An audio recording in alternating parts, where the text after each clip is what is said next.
2013ಕ್ಕೆ ಮುಂಚೆ ಸುಮಾರು ಒಂದು 12 ವರ್ಷ ಮುಂಚೆ ಈ ಯೋಜನೆ ಮಾಡಲಿಕ್ಕೆ ತುಂಬ ಅವಕಾಶಗಳಿದ್ವು. 2013 ಕಾಯ್ದೆ ನಿರ್ಲಕ್ಷ್ಯ ಮತ್ತು ಸೋಮಾರಿತನ, ಬೇಜವಾಬ್ದಾರಿತನದಿಂದ ಸರ್ಕಾರಗಳ ಇಚ್ಛಾಶಕ್ತಿ ಕೊರತೆಯಿಂದ ನರಳ್ತಾ ಇದ್ದೀವಿ ನಾವು. ಕೇಂದ್ರ ಸರ್ಕಾರ ಭೂಸ್ವಾಧೀನ ಕಾಯ್ದೆ ಜಾರಿಯಾದ ಮೇಲೆ ಮತ್ತು ಅಧಿಕಾರಿಗಳ ಜವಾಬ್ದಾರಿ ಅದನ್ನು ಮೀರಿ ವರ್ತಿಸ್ತಾ ಇದೆ. ಹೊರವಲಯದಲ್ಲಿ ನಾವೆಲ್ಲ ಜಮೀನು ಇಟ್ಕೊಂಡು ನಾವು ಇವರ ಒಂದು ಕಿರುಕುಳದಿಂದ ಅದನ್ನು ಅನುಭವಿಸ್ತಿದ್ದಾಗಿದ್ದೇವೆ. ಬೇರೆ ಬೇರೆ ರೀತಿ ತಿರುಗಿಸ್ತಾ ಇದೆ. ಸಂಸತ್ ವಚನಕ್ಕೆ ಸಚಿವ ಸಂಪುಟದಲ್ಲಿ ಕೆಲವು ನಿರ್ಣಯಗಳು ತೆಗೆದುಕೊಳ್ತಾ ಇದ್ದಾರೆ. ಸರಿಯಾದ ಪರಿಹಾರವನ್ನು ಸರ್ಕಾರ ಕೊಡಬೇಕು ಅಂತ. ರೈತರು ಅಭಿವೃದ್ಧಿಗೆ ಜಮೀನು ನಾವು ಕೊಡೋದಕ್ಕೆ ರೆಡಿ ಇದ್ದೀವಿ. ಯೋಜನೆ ಮಾಡಲಿಕ್ಕೆ ನಿಮಗೆ ಯೋಗ್ಯತೆ ಇದ್ದರೆ ನಮಗೆ 2013 ಭೂಸ್ವಾಧೀನ ಕಾಯ್ದೆ ಹಂಗೆ ನಮಗೆ ಹಣವನ್ನು ಕೊಟ್ಟು ಪರಿಹಾರವನ್ನು ಕೊಟ್ಟು ನೀವು ಯೋಜನೆಯನ್ನು ಮಾಡಿ, ಇಲ್ಲ ಕೈ ಪ್ರದೇಶಗಳನ್ನು ನಾವು ಈ ಪತ್ರಿಕಾಗೋಷ್ಠಿ ಅಂತಿಮವಾಗಿ ನಾವು ಘೋಷಣೆ ಮಾಡ್ತೀವಿ. ಅವಕಾಶಗಳಿದ್ದಾಗೆಲ್ಲ ನೀವು ಈ ರಸ್ತೆ ಯೋಜನೆಗೆ ಸರಿಯಾದ ಒಂದು ತೀರ್ಮಾನ ತಗೊಂಡಿಲ್ಲ. ಡಿ ಕೆ ಶಿವಕುಮಾರ್ ಅವರು ಏನು ಡೈನಾಮಿಕ್ ಆಗಿ ಮಾತಾಡೋದೇ ಅಲ್ಲ, ಕೆಲಸನೂ ಮಾಡಬೇಕು. ಅಭಿವೃದ್ಧಿ ಸಚಿವರು ಆಗಿರ್ತಕ್ಕಂಥವ್ರು, ರಾಜ್ಯದ ಉಪಮುಖ್ಯಮಂತ್ರಿಗಳಾಗಿರ್ತಕ್ಕಂಥವ್ರು ನಿಮ್ಮದೇ ವೈಯಕ್ತಿಕವಾದ ಜಮೀನನ್ನು ಕಳ್ಕೊಂಡಿದ್ದ ಟೈಮ್ನಲ್ಲಿ ನೀವೇ ಸುಪ್ರೀಂ ಕೋರ್ಟ್ ಹೋಗಿದ್ದೀರಾ. ಈ ಅಧಿಕಾರಿಗೆ ಬಂದ ಮೇಲೆ ರೈತರ ಜಮೀನು ಕಿತ್ಕೊಳ್ಳೋಕ್ಕೆ ಹೊಂಚಾಗ್ತೀರಾ? ರೈತರ ಜಮೀನಿಗೆ ಕಾನೂನಾತ್ಮಕ ಪರಿಹಾರ ಘೋಷಣೆ ಮಾಡೋರು. ಸರ್ಕಾರ ಒಂದು ಸೂಕ್ತ ತೀರ್ಮಾನ ಘೋಷಣೆ ಮಾಡಬೇಕು. 2013 ಭೂಸ್ವಾಧೀನ ಕಾಯ್ದೆಯನ್ನು ಅಳವಡಿಸಿಕೊಂಡು ಏನು ಫೆರಿಫೆರಲ್ ರೈಲು ರಸ್ತೆ ಜಮೀನಿಗೆ ಕಳ್ಕೊಳ್ಳೋ ರೈತರಿಗೆ ಪರಿಹಾರ ನೀಡಿ ಒಂದು ಟೈಮ್ ಬಾಂಡ್ ಕನಿಷ್ಠ ಒಂದು 2ರಿಂದ 3 ತಿಂಗಳಲ್ಲಿ ಇದನ್ನು ಈ ಯೋಜನೆಯನ್ನು ಮುಗಿಸ್ಬೇಕು.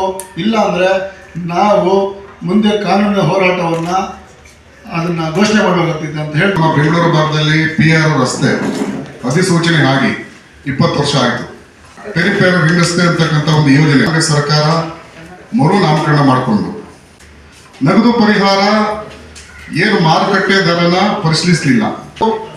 TDR ಕೊಡ್ತಕ್ಕಂಥದ್ದು, FIR ಕೊಡ್ತಕ್ಕಂಥದ್ದು. 4ನೇ ಒಂದು ಬಡಾವಣೆಯಲ್ಲಿ 40% ಜಾಗ ಕೊಡ್ತೀವಿ. ಮತ್ತೆ PR ರಸ್ತೆ ಹೊಂದಿಕೊಂಡಂತೆ ಇರ್ತಕ್ಕಂಥದ್ರಲ್ಲಿ 35% ಕೊಡ್ತೀವಿ ಅಂತ, 10% ರೈತರಿಗೆ ವಾಣಿಜ್ಯ ಭೂಮಿ ಕೊಡ್ತೀವಿ ಅಂತಕ್ಕಂತ ಹೇಳಿ 5 ಒಂದು ಪರಿಹಾರ ಆಯ್ಕೆಗಳನ್ನು ಕೊಟ್ಟಿದ್ದಾರೆ. 5 ಆಯ್ಕೆಗಳು ಕೂಡ ಇವತ್ತು ರೈತರಿಗೆ ಮರಣ ಶಾಸನ ಆಗ್ತಕ್ಕಂಥ ಆಯ್ಕೆಗಳಿರಲ್ಲ. 20 ವರ್ಷಗಳಿಂದ ಕೂಡ ನಾವು ಹೋರಾಟಗಳು ಮಾಡ್ತಾನೆ ಇದ್ದೀವಿ. ನಿರಂತರ 3 ಪಕ್ಷದ ಸರ್ಕಾರಗಳು ಕೂಡ ರೈತರನ್ನ ವಂಚನೆ ಮಾಡ್ತಾನೆ ಬಂದಿದ್ದಾರೆ. ಸ್ಪಷ್ಟವಾಗಿ ಇವರು ಸರ್ಕಾರ ನಿಗದಿ ಮಾಡಲಿಲ್ಲ. ಎಸೆನ್ಷಿಯಲ್ 1000 ಕೋಟಿ ಲೂಟಿ ಮಾಡೋದಕ್ಕೆ ರೈತರ ಜಮೀನುಗಳನ್ನ ಇನ್ನೂ ಒಂದಷ್ಟು ಭೂಸ್ವಾಧೀನ ಮಾಡ್ಕೊಂಡು ಅವ್ರನ್ನ ರೈತರನ್ನ ವಂಚನೆ ಮಾಡಕ್ ಕೊಟ್ಟಿದ್ದೀರಲ್ಲ ನೀವು. ನಮ್ಮ ಕುಟುಂಬಗಳು ನಿಜವಾದ ಎಸೆನ್ಷಿಯಲ್ ಸಂವಿಧಾನಬದ್ಧವಾಗಿ ನಮ್ಮ ಆಸ್ತಿಗಳೇ ಪಿತ್ರಾಜಿತ ಕಾಲದಿಂದ ಉಳಿಸ್ಕೊಂಡು ಬಂದಿರತಕ್ಕಂಥ ಆಸ್ತಿಗಳು ಇವತ್ತು 6 ಕಾಸು 3 ಕಾಸು ಕೊಟ್ಟುಬಿಟ್ಟ ನೀವು. ಯಾವ್ದೋ 5 ಆಪ್ಷನ್ಗಳನ್ನ ಕೊಟ್ಟುಬಿಟ್ಟ ನೀವು ಜಮೀನ ಲಪ್ಟಾಸ ಕೊಟ್ಟಿದ್ದೀರಲ್ವ, ನಾಚಿಕೆ ಆಗಲ್ವಾ ನಿಮ್ಗೆ? ತೀರ್ಮಾನ ಮಾಡಿದ್ದೀವಿ, ಈ 5 ಆಯ್ಕೆಗಳು ನಮಗೆ ಒಪ್ಪಿಗೆ ಇಲ್ಲ. 7 ದಿನ ಮೊದಲೇ ಈ 5 ಆಯ್ಕೆಗಳು ಕೂಡ ರೈತರಿಗೆ ಮರಣ ಶಾಸನ ಆಗ್ತದೆ ಅಂತ ಹೇಳಿ. ಬಿಡಿಎ ನಮ್ಮ ಭಾರತ ದೇಶದ ಕರ್ನಾಟಕದ ಬೆಂಗಳೂರಲ್ಲಿ ತಾನು ಇರೋದು ಬಿಡಿಎ. ನೀವೆಲ್ಲ ಕೂಡ ಇವತ್ತು ಬಿಡಿಎನ ನೀವು ಭೂ ಬ್ಯಾಂಕ್ ಆಗಿ ನೀವು ಅದನ್ನು ATM ಮಾಡ್ಕೊಂಡಿದ್ದೀರಿ. ನೀವು ಹಣ ಬಿಡಿಎಗೆ ನೇರವಾಗಿ ಅಮೆಂಡ್ಮೆಂಟ್ ಮಾಡ್ಕೊಳ್ಳಿ ಅಂತ ಹೇಳಿ ಸಚಿವ ಸಂಪುಟದಲ್ಲಿ ತೀರ್ಮಾನ ತಗೊಳ್ಳಿ. 20,000 ಕುಟುಂಬಗಳು 20 ವರ್ಷ ಆಯ್ತು, 2 ತಲೆಮಾರು ಸತ್ತಿದೆ. ಗೊತ್ತಾಗ್ತಾ ಇಲ್ವಾ ನಿಮ್ಗೆ? ಇನ್ನು ಎಷ್ಟು ಅಂತ ಹೇಳ್ಬೇಕು ನಾವು? ಯಾರ್ದೋ ಮಾತು ಕೇಳಿ ಈ 5 ಆಯ್ಕೆಗಳನ್ನ ಕೊಟ್ಟಿದ್ರಲ್ಲ ನೀವು. ನಿಮ್ಗೆ ನ್ಯಾಯ ಅನಿಸ್ತಾ ಇದೆ ಈ ಸರ್ಕಾರಕ್ಕೆ? ವಾಮ ಮಾರ್ಗದಲ್ಲಿ ಹೋದ್ರೆ ಕೂಡ ನಿಮ್ಗೆ ಸಕ್ಸಸ್ ಆಗೋದಿಲ್ಲ. ನಿಮ್ಗೆ ಮೆಟ್ರೋ ಮಾಡ್ತೀರಿ, ಹಣ ವಸೂಲಿ ಮಾಡ್ತೀರಿ, ಟೋಲ್ ಹಾಕ್ತೀರಿ, ಟೋಲಿಂದ ಹಣ ವಸೂಲಿ ಮಾಡ್ತೀರಿ. ಯಾರಿಗೆ ಹೋಗುತ್ತೆ ಅದು?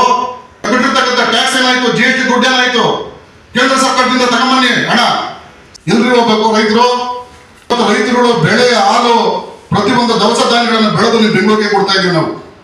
ರೈತರಿಗೆ ನ್ಯಾಯ ಸಿಗತಕ್ಕಂಥ ನಿಟ್ಟಿನಲ್ಲಿ ನಾವಾದರೂ ಕೂಡ ಕೋರ್ಟ್ಗೆ ನಾವು ಸಾರ್ವಜನಿಕ ಹಿತಾಸಕ್ತಿ ಪ್ರಕರಣಗಳು ಮತ್ತೆ ಈ ಪ್ರಾಜೆಕ್ಟ್ ಅನ್ನ ಲ್ಯಾಪ್ಸ್ ಮಾಡಿರ್ತಕ್ಕಂಥ ಪ್ರಕರಣಗಳು ಕೂಡ ನಾವೆಲ್ಲರೂ ಕೂಡ ನ್ಯಾಯಾಲಯಕ್ಕೆ ಇನ್ನೂ ಹೆಚ್ಚಿನ ಸಂಖ್ಯೆಯಲ್ಲಿ ಹೋಗೋದಕ್ಕೆ ನಾವೆಲ್ಲರೂ ಕೂಡ ತಯಾರಾಗ್ತೀವಿ.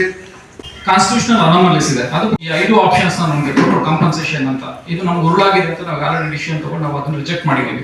ಅದಕ್ಕೆ ಮೊದಲು ಇದೇ ವಿಚಾರವನ್ನು SLOಗಳ ಮುಖಾಂತರ ಮಾಡಿದಾಗ್ಲೂ ನಾವು 8 ಕಡೆ ಮೀಟಿಂಗ್ಸ್ ಮಾಡಿದ್ರು. ಒಕ್ಕೊರಲಿಂದ ನಮ್ಮ 77 ಹಳ್ಳಿಗಳು, 74 ಕಿಲೋಮೀಟರ್ ವ್ಯಾಪ್ತಿಯಲ್ಲಿ ಬರ್ತಕ್ಕಂಥ 77 ಹಳ್ಳಿಗಳು ರೈತರು ಕೂಡ ನಾವು ರಿಜೆಕ್ಟ್ ಮಾಡಿದ್ವಿ. ಮೆಮೊರಂಡಮ್ ಬುಕ್ಸಲ್ಲಿ ಸಲ್ಲಿಕೆ ಮಾಡಲಿಲ್ಲ.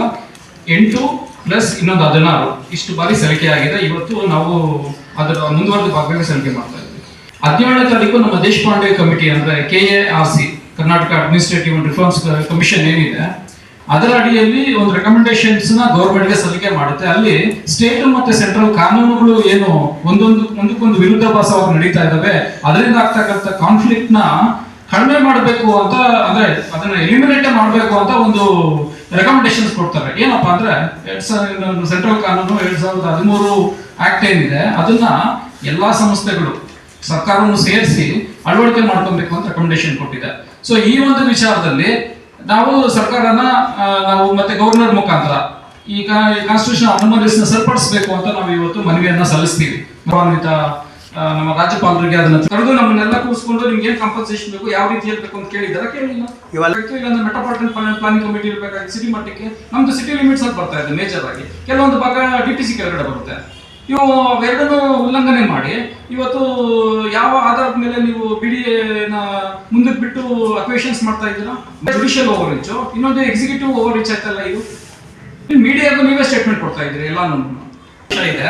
ಇದನ್ನ ನೋಡಿದ್ರೆ ನಮ್ಗೆ ನ್ಯಾಯ ಸಿಗೋದಿಲ್ಲ ಅಂತ ಗೊತ್ತಾಗ್ತಿದೆ ನಮ್ಗೆ. ಹಾಗಾಗಿ ನಾವು ಮುಂದಿನ ದಿನದಲ್ಲಿ PIL ಮಾಡ್ತೀವಿ, ಚಳುವಳಿಗಳನ್ನು ಮಾಡ್ತೀವಿ.